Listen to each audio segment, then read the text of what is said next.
प्रातः एक व्यापारी अपने घर से निकला। घर से निकलते ही एक बिल्ली ने उस व्यापारी का मार्ग काट दिया। व्यापारी घबरा गया। वो फिर से घर लौट गया और शुभ घड़ी की प्रतीक्षा करने लगा। और जब वो पुनः अपने घर से निकला तब वो वाहन जा चुका था जिससे राजा तक पहुंचकर उसे भेंट देनी थी। राजा को भेंट नहीं मिली। राजा क्रोधित हो गए। राजा ने उस व्यापारी का व्यापार बंद करवा दिया। इस कारण व्यापारी क्रोधित होकर घर पर अपनी पत्नी से लड़ बैठा। पत्नी अपने बच्चों समेत मैके वापस चली गई और उस व्यापारी के जीवन में यदि कुछ रह गया था तो केवल अंधकार।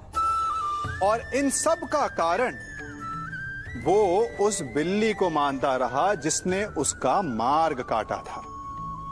ऐसा ही एक दूसरा व्यापारी राजा को भेंट देने निकला और उस व्यापारी का मार्ग भी एक बिल्ली ने काट दिया।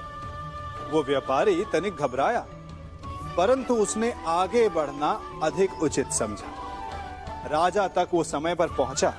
उसने राजा को भेंट दी। राजा प्रसन्न हुए और राजा ने व्यापारी को अपना व्यापार बढ़ाने की अनुमति दी, स्वर्ण आभूषण दी।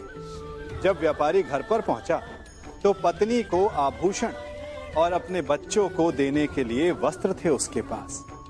हर ओर प्रसन्नता थी। समझ रहे हैं ना?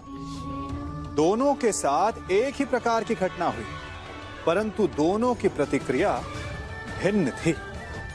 ऐसा ही हमारा जीवन भी है।